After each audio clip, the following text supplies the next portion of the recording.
Welcome to Inside Cottonwood. I'm Mayor Diane Jones, your host, and we have Scott Mabry with us today, and he is the director of Yavapai County Juvenile Probation. Correct. And he's here to share a little bit of information with us about what he does every day, how it impacts the community, and makes our community better. Thank you for having me. Right. So usually what I do is just go over a little bit about your background, and you maybe want to share. I think you were, if you weren't born in the Verde Valley, you were close to it. I was born in the Verde Valley, Okay. and I was actually born at the Blazing M Ranch, and 45 years ago. So, Wow.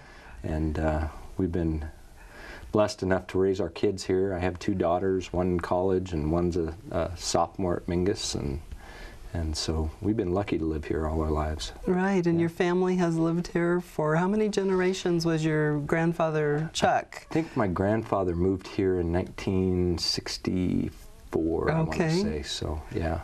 And the Yavapai College Pavilion has been named after him. And yes, that was an honor. Yes, and he was a wonderful man. Yes. I had a lot of dealings with him throughout the years because he was everywhere and did everything. He was a wonderful man. He was. It's hard to fill those shoes and stay as involved as he always was. So. Well, today we're going to talk a little bit about juvenile justice probably, and different things involving our children, essentially, our youth in the Verde Valley and all of Yavapai County, because you're the director of the whole county. Correct. So crimes, that's you get in the picture in a young person's life when a crime has been committed very often. Right. So what are the crimes that juveniles are committing most these days? You know, it's been a funny trend that we've seen over the last, you know, I've been in this business for going on 22 years, and so we've seen a lot of highs and lows and different trends in crime over those years.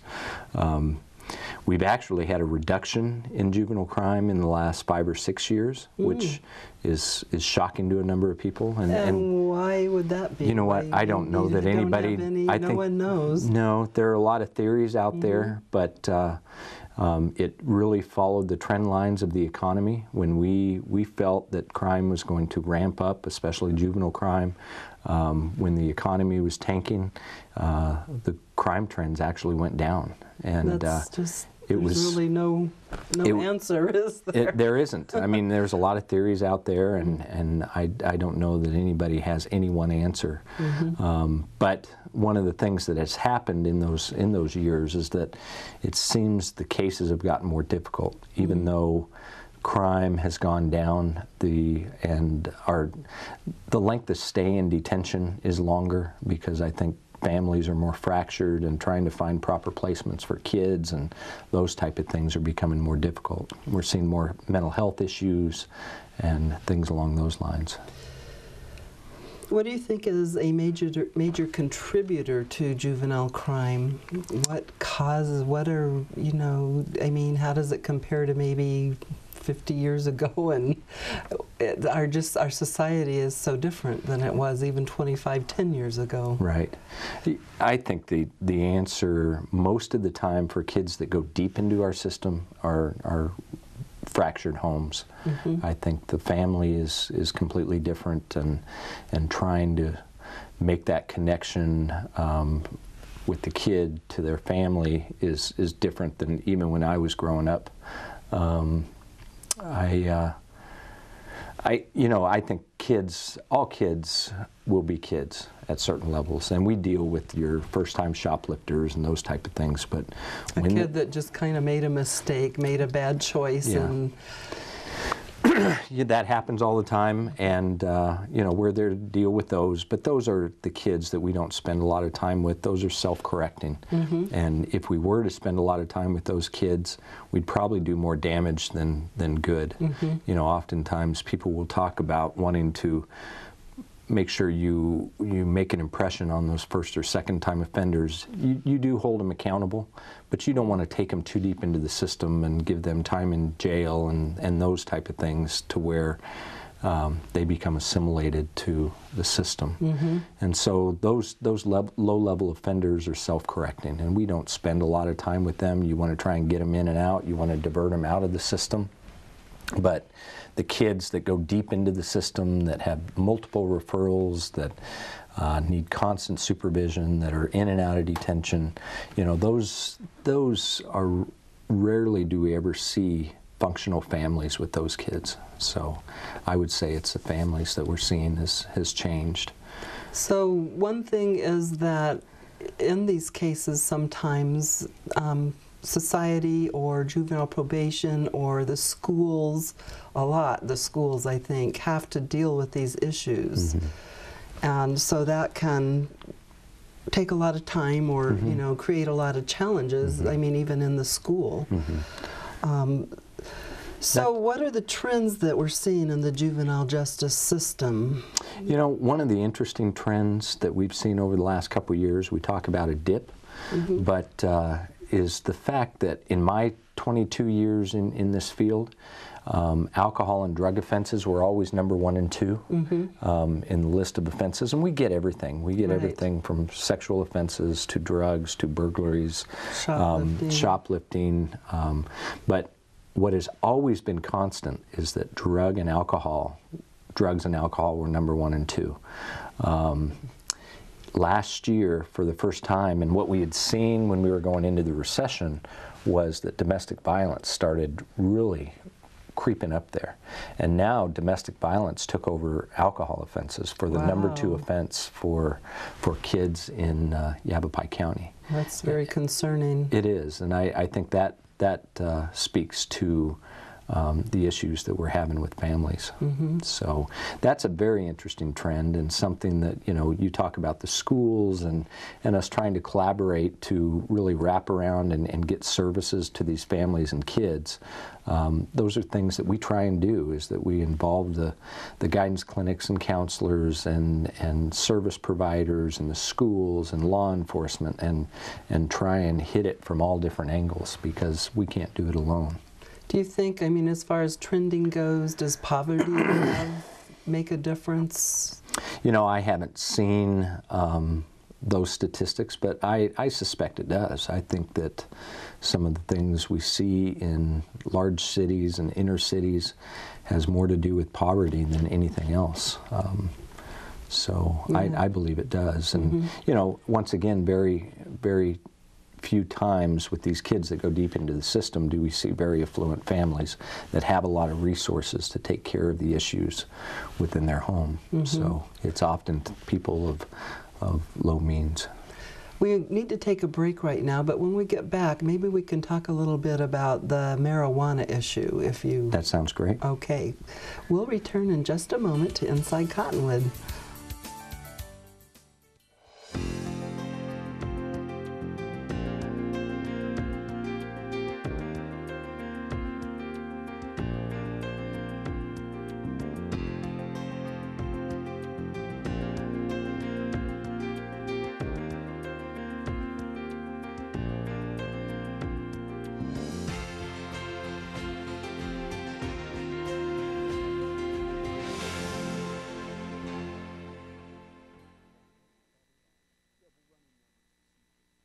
Headaches and back pain are 2 of the top reasons people choose Mosing Chiropractic. Dr. Mosing also treats symptoms of numbness and tingling, as well as those injured in auto or work accidents. Dr. Mosing uses gentle chiropractic techniques, as well as electric muscle stim and cold laser therapies. Call Dr. Mosing today at 634-0733. No spine left behind at Mosing Chiropractic.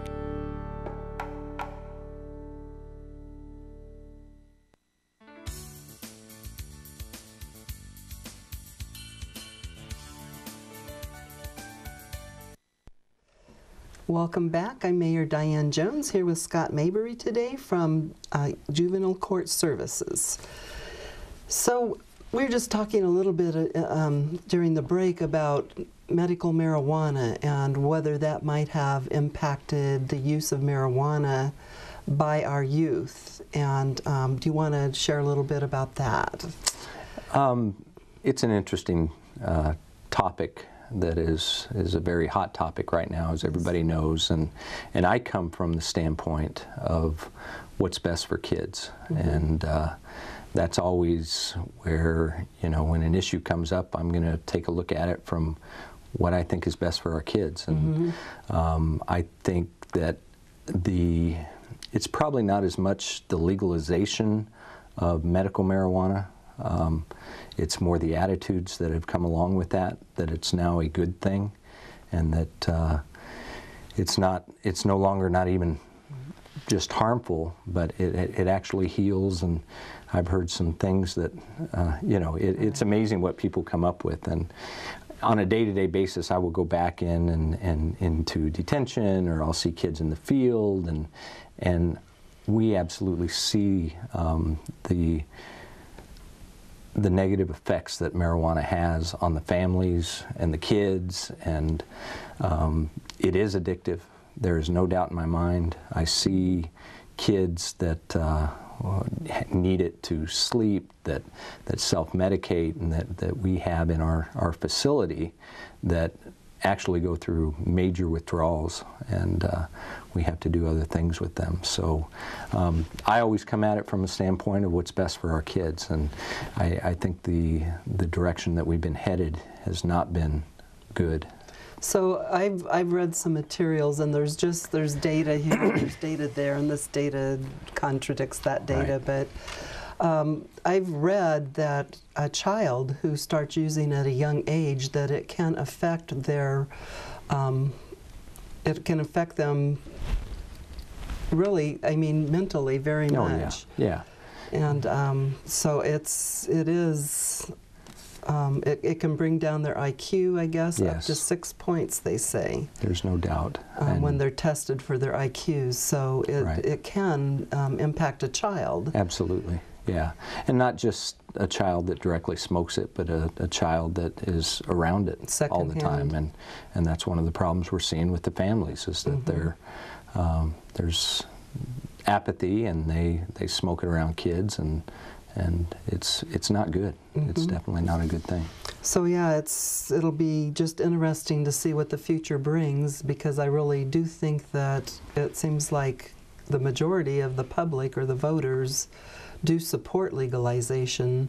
I don't know that that's true. You don't know? I have faith that people will look at the real issues, and look at the data, and hopefully let Colorado be the guinea pig for this. And I think we're already seeing some of the negative things that are coming out of Colorado, the homelessness rate, and it's disturbing to think that there are vending machines with pot-laced candies and brownies and different things, and it's the wrong direction for our society to be for children, youth, and especially children. kids. Yeah, I mean, and along comes with that is the attitude that it's a good thing, and it's good to be high, rather than finding other ways to put joy in your life. And that's what we're always battling, is trying to, you know, we have kids that are on heroin, that are on meth, and, you know, when you take these drugs out, whether it's marijuana, heroin, meth, you need to replace it with something positive. And because just taking something out, there's a void. And so that's what we're always battling. And I have faith that people are smart, and they will examine the issues and look at the data. Correct information and vote appropriately. Correct. So. Right. So speaking of Kids at Hope, this is something that's kind of new in our community. I've been very involved with Dr. Paul Ty from Mingus Union High School and other community leaders. And the Cottonwood City Council has passed a resolution, because we all know that schools and juvenile probation and other organizations, nonprofits that deal with youth issues, they can't do it alone. Right. It takes a community. Right. And so our city council has passed a resolution to support Kids at Hope, and I want to say that Kathy Wambacher has been quite involved here in the Verde Valley, and it's just really, she's taken a huge leadership role in keeping, keeping Kids at Hope, our committee, going, and we're doing great things in the community. We're looking for participation from all. And this is a concept, as we understand it, that every child, every youth, there's hope. And we don't call kids at risk anymore in our community. We call them Kids at Hope. Right. And so this philosophy, how is that working in juvenile court services? And will it make a change, do you think, in the society of the Verde Valley and Yavapai County? Right. And the term youth at risk or kids at risk, that was our business. That is our business. And that is that was the foundation of what we dealt with, were kids at risk, and that was always the term that was used. And so it was very intriguing to me when I first heard of kids at, replacing that with Kids at Hope. And the philosophy behind that, it's not a program, but the philosophy is that all kids are capable of success with no exceptions. I like that. No exceptions. Not a single one. Right. Every kid. Right. And the population that we deal with, when we talk about no exceptions, that can be a challenge at times. But what we talk to our staff about, our detention officers, our probation officers, everybody that works with kids, that if you don't believe that every child is capable of success with no exceptions, you're in the wrong business. And you really need to reflect on where you start from. That every child that sits before you and every child that you deal with, you have to have that belief. Because if you start with anything less than that, you're setting them up for failure. So it's been a really good, positive thing for our department.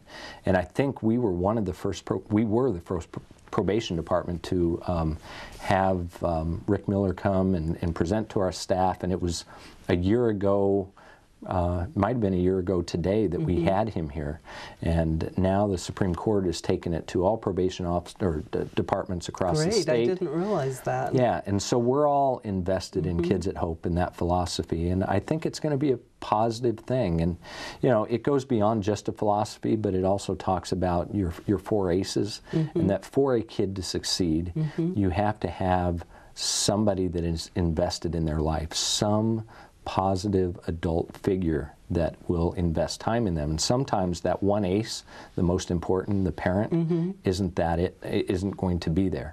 So you have to find somebody else. Oftentimes it's probation officers, oftentimes it's teachers, oftentimes it could be counselors, mentors, those type of things. And that's what we're dedicated to, is trying to find that extra ACE and put that in that child's life so that they will have success. So if you run out of adults for the number of children that you need a mentor for, do you use volunteers? We do.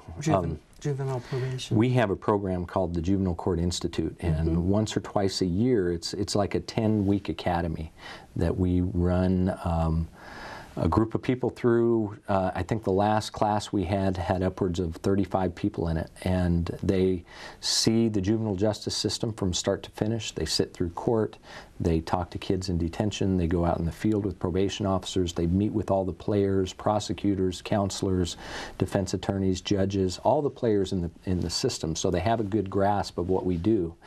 And then we certify them to be mentors and volunteers in our system. So we have, I think we have 85 volunteers right now, but we need more. And where we're hurting is the Verde Valley. It always seems to be a struggle to find the mentors and volunteers on the Verde side. So that's interesting, because even Big Brothers Big Sisters say that they have more than 100 kids that haven't been matched. Right. I think that might even be double that now. So I wonder what that's about, because we have such a great volunteer force. We do. In the Verde Valley for many other things. I mean, huge amount of volunteers. So we continue to push that, and hopefully we can bolster that. And I'll tell you, the volunteers we do have are great. We've somebody that works over here a lot is Greg Feltman. I don't know if you know he Greg. he works for APS. I think he is he's awesome. a fixture in our office and Wonderful. mentoring these kids, and we can't say enough about him. Wonderful. And we have a 92-year-old lady that works in our Prescott office, and she puts in almost 40 hours a week. Wow. And her name is Merle, and so that's fantastic. So you need volunteers. So if we do.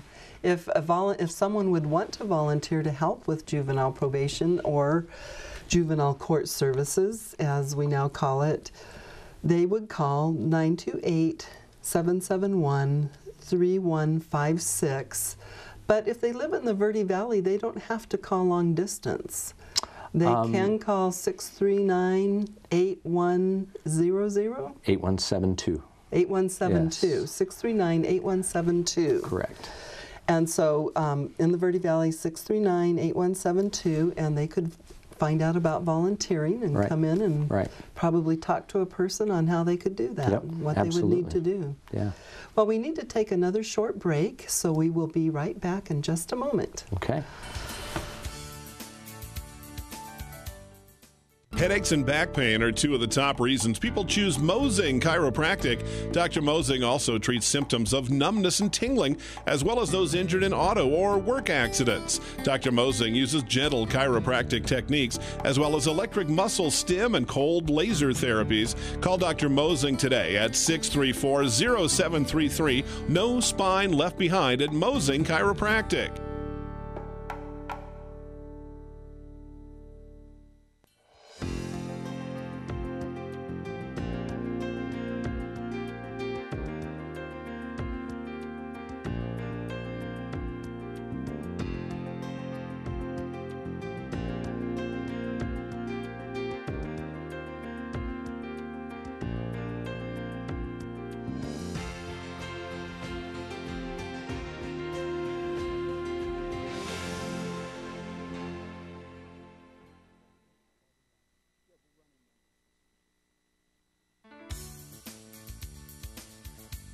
Welcome back to Inside Cottonwood. Mayor Diane Jones with Scott Mabry of Juvenile Court Services.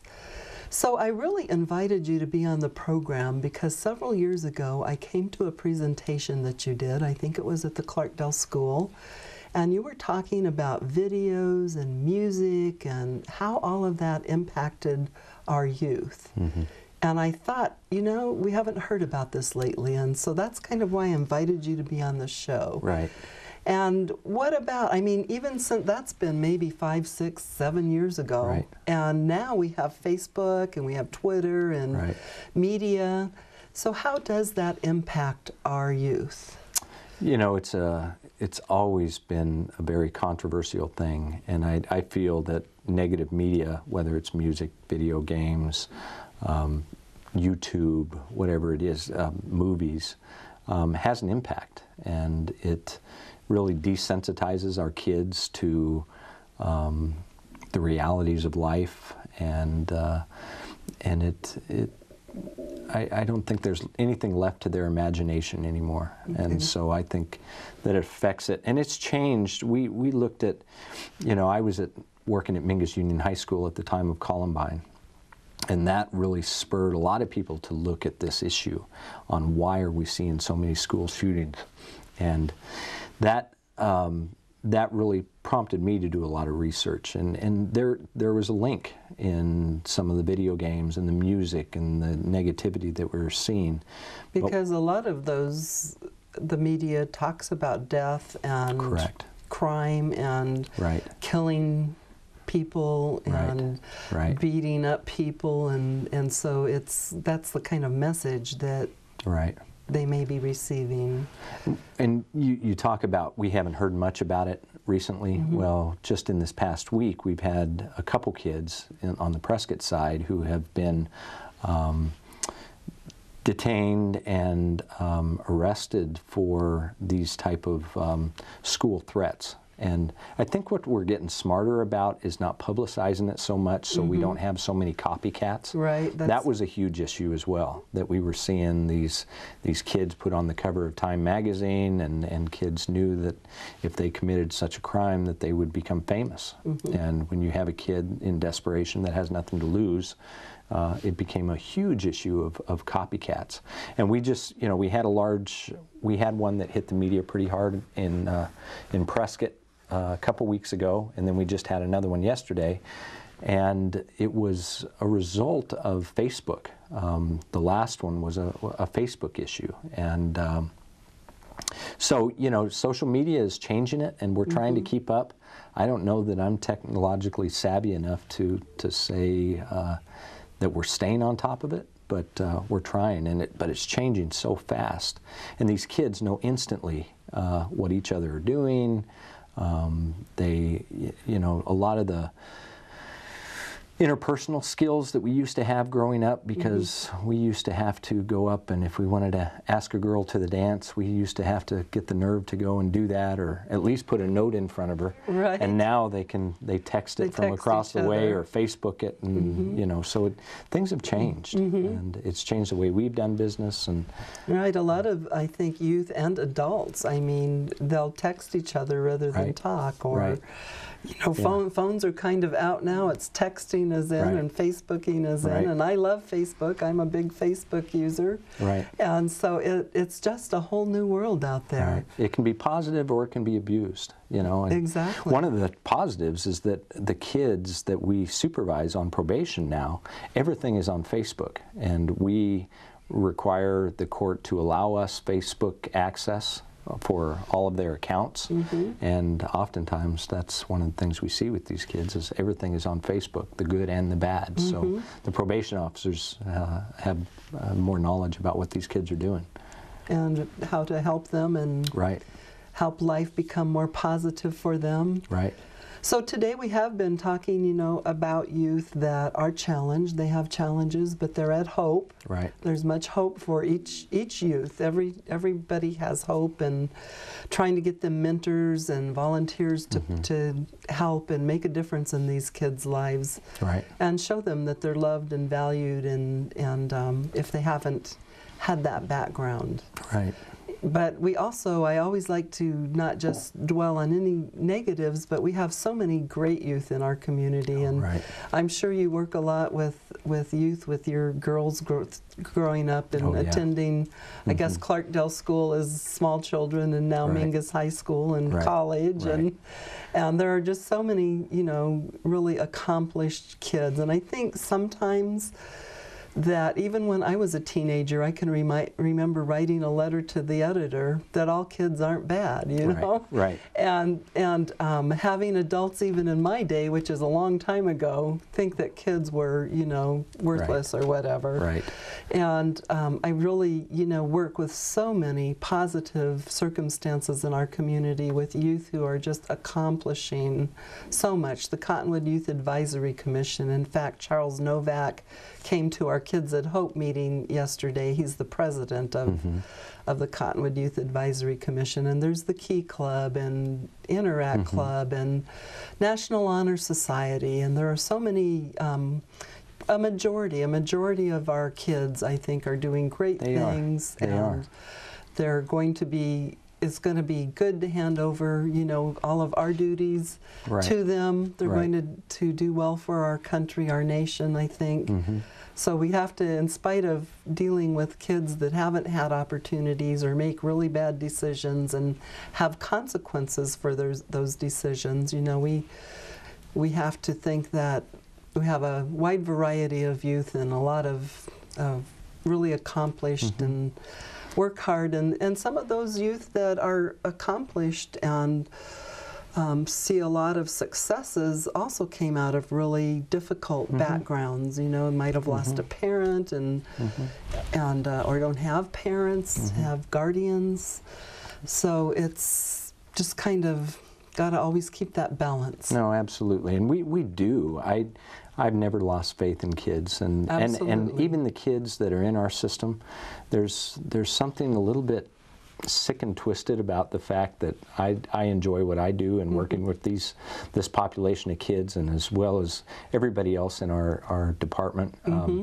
But the majority of those kids turn out to be great kids, and they turn out to be productive citizens and have families. And I can't tell you from the time I was a probation officer how many times I see kids on the street, and we're good friends now, and I get to see their children. Absolutely. So, you know, contributing members to society, and you can probably think, well, you know, I probably had a little bit to do with that because of my love and passion and concern for the success of our youth. So I just want to say thank you. Well, thank you. Our interview is over because we ran out of time. I'm sure we could talk for another couple hours about challenges and successes and opportunities for youth in Yavapai County.